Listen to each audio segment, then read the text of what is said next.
All right, so we watched stuff. That was the whole thing, is that we watched stuff. We watched Blood Quantum from 2019. Here's what it's about. Ready? A zombie virus decimates all of Earth's population except the Mi'kmaq community of Red Crow. Directed by Jeff Barnaby, who also directed other stuff Nice. that I'm definitely going to put on the list for future episode. Yes. Because I really enjoy this. I enjoy him. So this film is great. Fact. That's it. I'm done. No, I'm kidding. That was the whole thing. We're done. Say less, No, it is really good. So it is a zombie film, and it's very gory, like we said. So like, and spoiler alert for this film, we highly, highly recommend you watch it. Because it is so good. Yeah.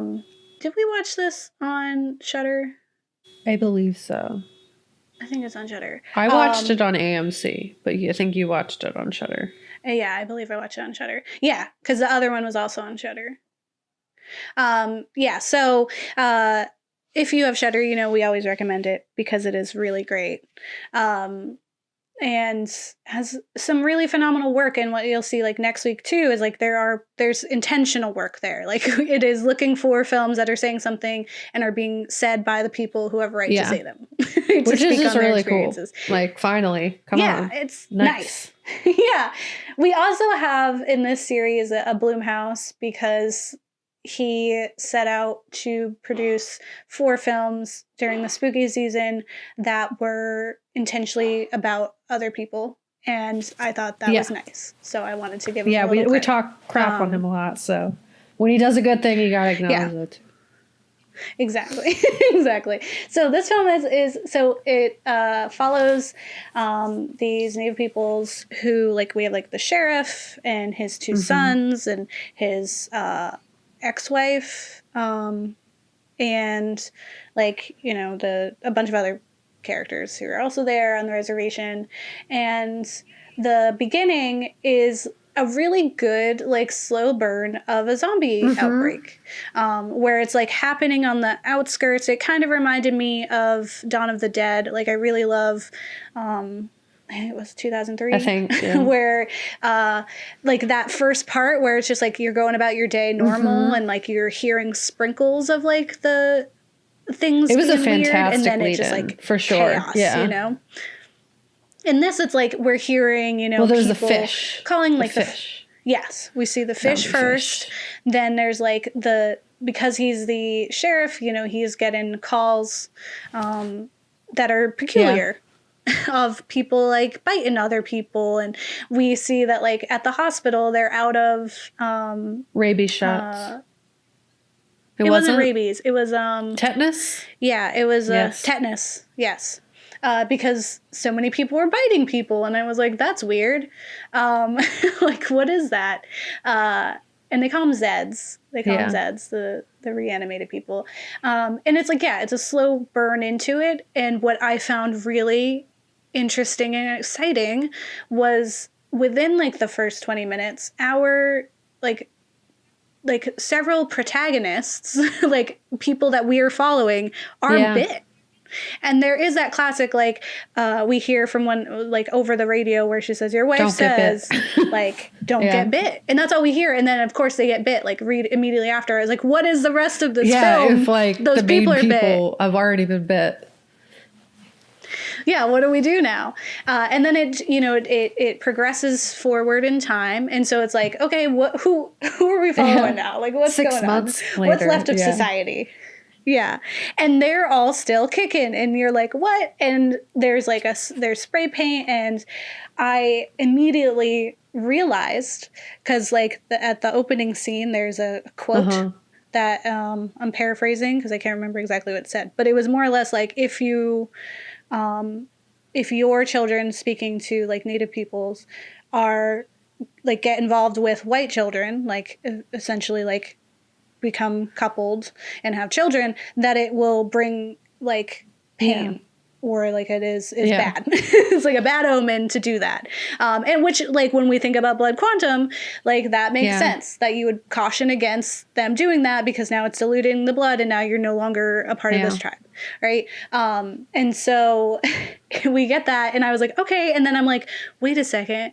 All the people that we saw were white that had turned into zombies. Like the one guy, they call them townies. His wife, who has... Yeah.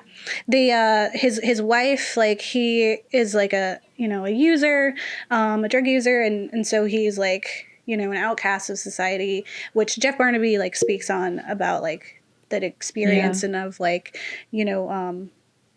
inheriting trauma, right? Especially of your whole culture. Like you just inherit this trauma. And so people find different ways to cope with that and just deal. So he's a drug user, and then his partner also is, but she's white. And so he keeps making all these things where he's just like, no one wants to come out here because she's white. And there's clearly this problem in the society when you are with someone who is white. And the same thing happens with like the son who has his white girlfriend, Charlie, where Joseph just says to her, like, are you ashamed of me? And she's like, no, I'm ashamed of him, like her dad. Because it's like, it was kind of like a Romeo and Juliet sort of thing where it's like, our parents don't want us to be together. But it's very, and at that point, it's like, he's like, are you ashamed of me? Because at that point where society is normal, because this is before the full outbreak, like she is at a higher stance in society. And so it means a lot to him to be accepted. And then later it's totally turned where now she is this one white person who is a risk in the millions of, not millions, but the all the other people in this refuge who are native and are immune. And like, if anything were to happen to her, essentially, like by existing, she is putting them all in danger. In the off chance that she becomes infected or her baby becomes infected, like we've seen with what is it, Dawn of the Dead, that has the zombie baby?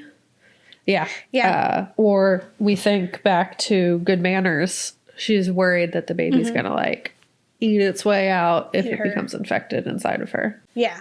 So it's like she's a liability, she is a risk, and everyone is watching her. Now everyone is aware of her and like is uncertain, and she's an outsider.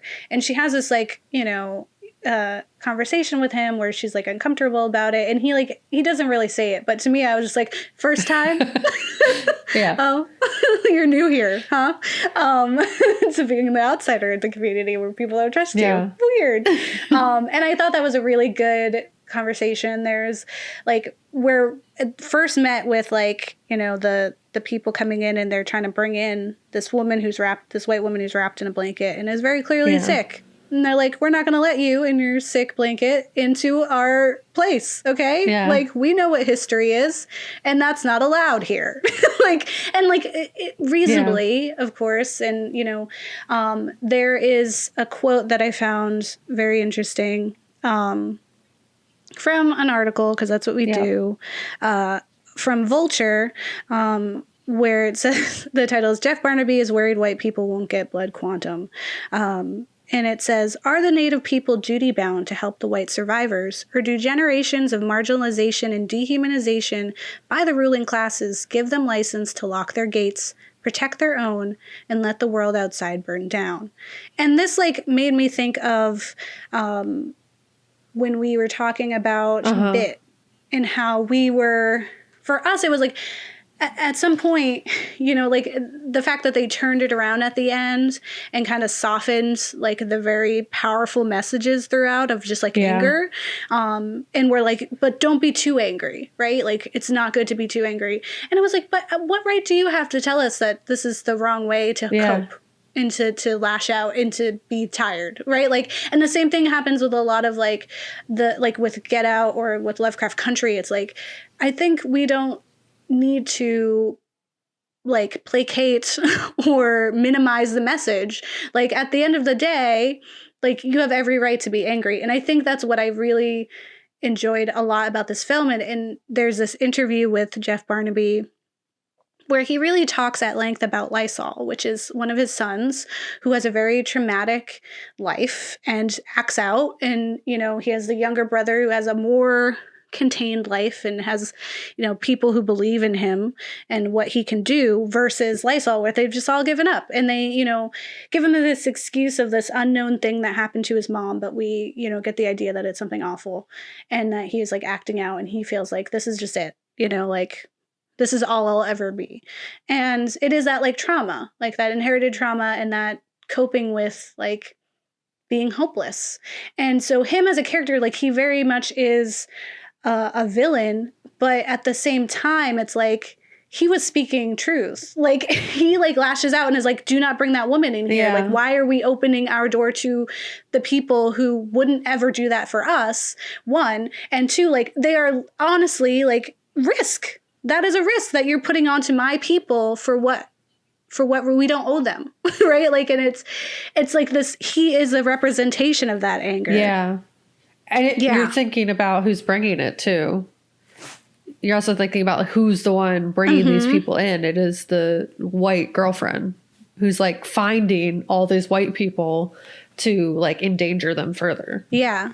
In that, like in the Vulture interview with Jeff Barnaby, when he's speaking on Lysol, he says, it's interesting because you don't really see native villains with epic backstories in the sense that he is representative of a history rather than just his story.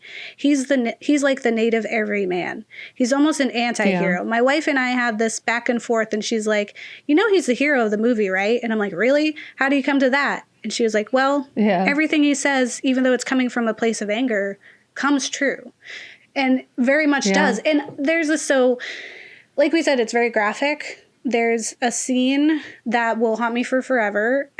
And it's when he, again, spoiler alert, it's pretty graphic. And if you read any of these articles, it's mentioned, where his penis is bitten off by a zombie. Yeah. Or Zed. That scene, what gets to me isn't like it's kind of interesting because like, you know what's going on. She does have the penis, but it's not like it's not over the top where we see that. We come in after it's happened and there's like commotion.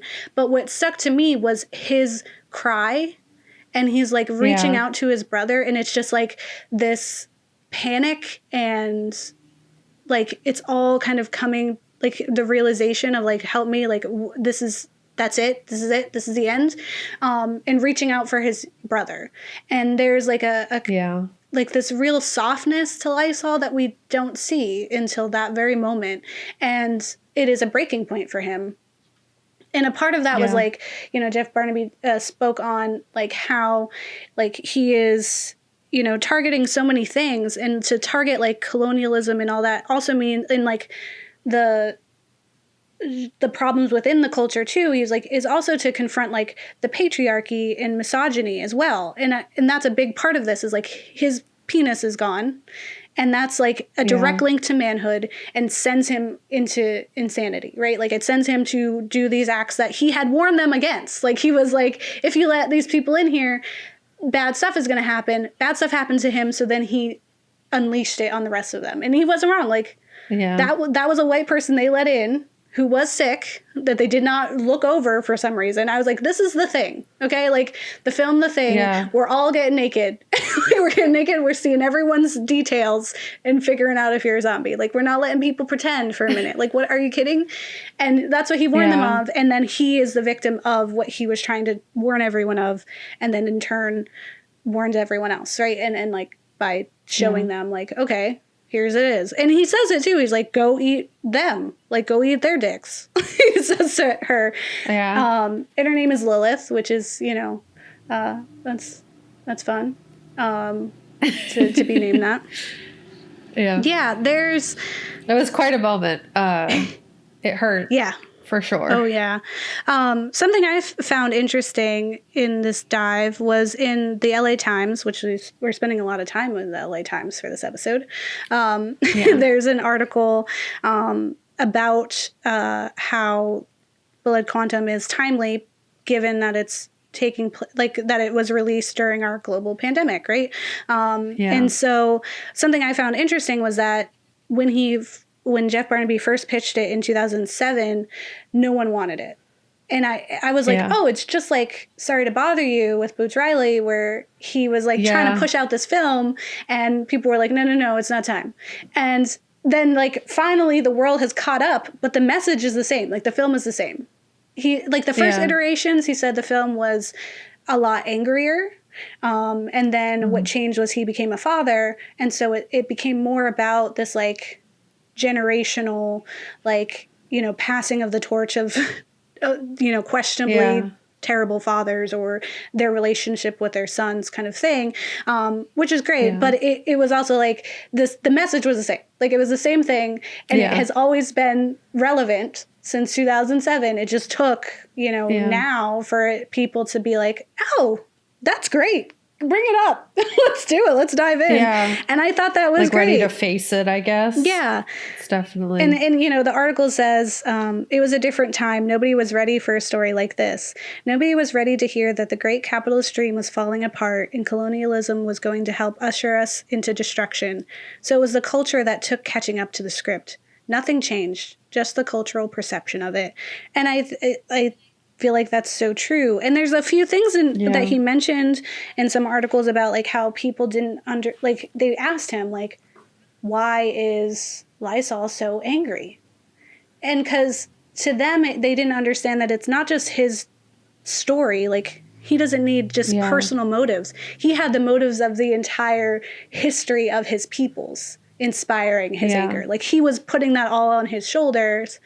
And that was what was inspiring that vitriol. It wasn't like, yeah, my mom died. My dad wasn't there for me. Because that's like a cliche. Like, that sucks. Yeah. And it does make us pretty hateful. But it was more than that. It was the reason why that even happened. Like, and that was something beforehand. Well, it's generational trauma. Absolutely.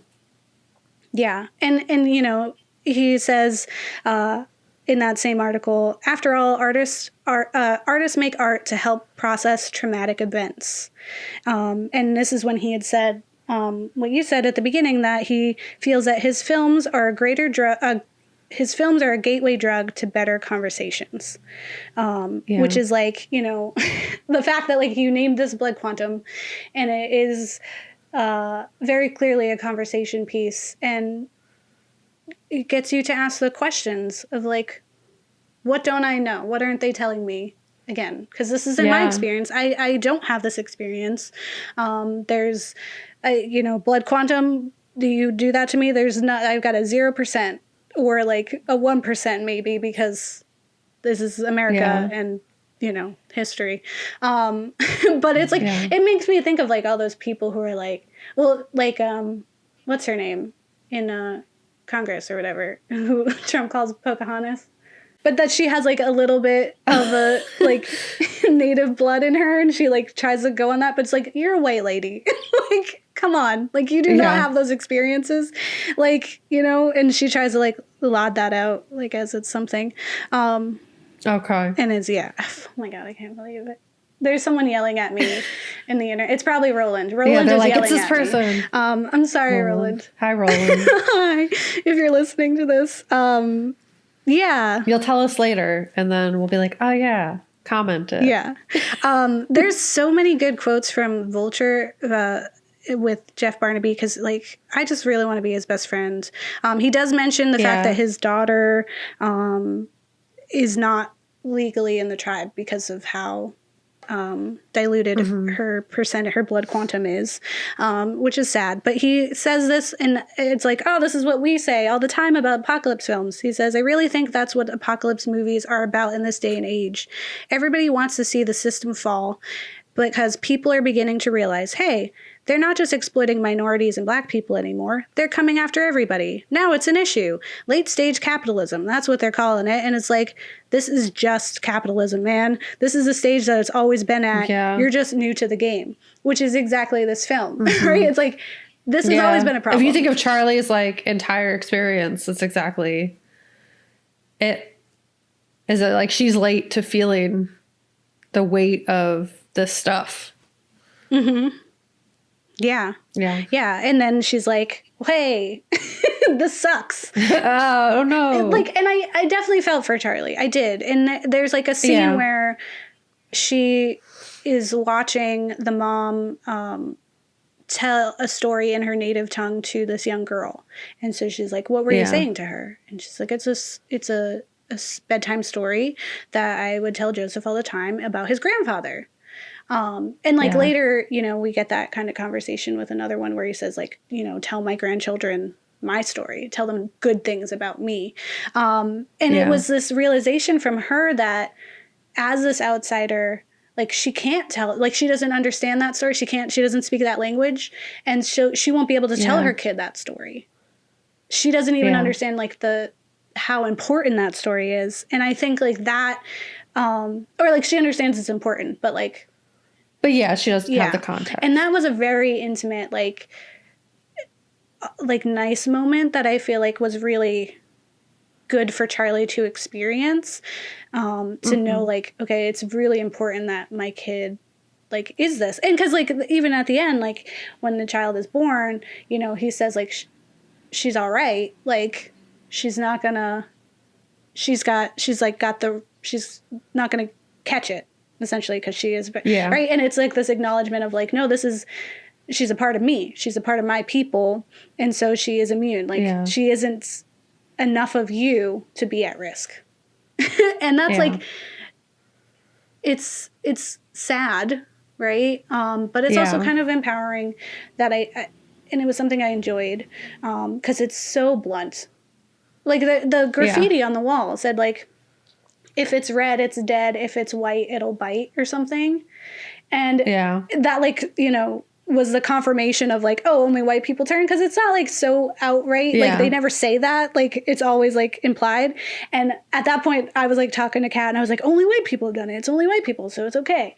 And when you see that, it's like so like unabashedly blunt, like it's like we're telling you that we are the saving grace, and it's the blood that you have like not demonized, but the blood that you are like judging and quantifying is the one that is surviving.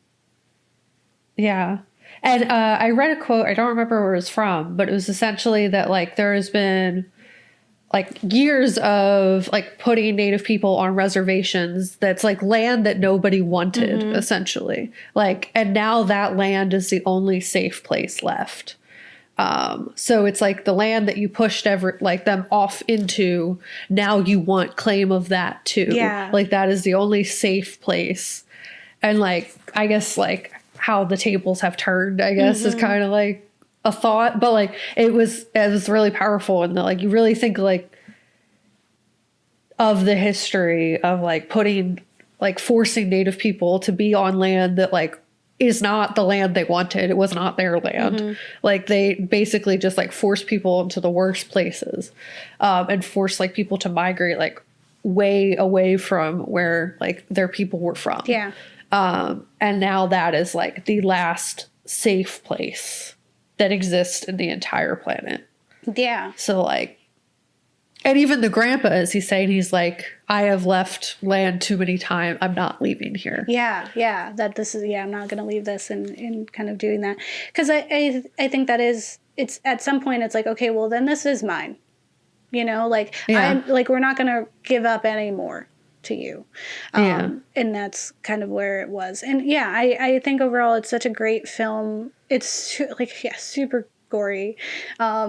But like the message is so much there, but it's also like, it isn't just a genuinely good zombie film too. Like the stuff is very unique. And how it, you know, you feel for the characters and in the sadness and just like finality of a zombie film is like, you know, that no one really survives. Like you don't really, there's no happy ending in a zombie film. That's just how it is. Like you're going to die either by a zombie eventually, or a person, like, you know? And so it's like, there's never a good story. And I think that's what is so great about this film. It's very true to that. It's a very traditional horror. And I think that's great. And because that's what he wanted. He was like, I mean, it sucks that like, you know, we can't just have one, you know, we do have to put political stuff in there. But that it's also nice to be able to use this as like a cathartic experience of like acting out, and envisioning a world where, you know, they're on top and, you know, all the wrongs that were done to them are retribution, you know?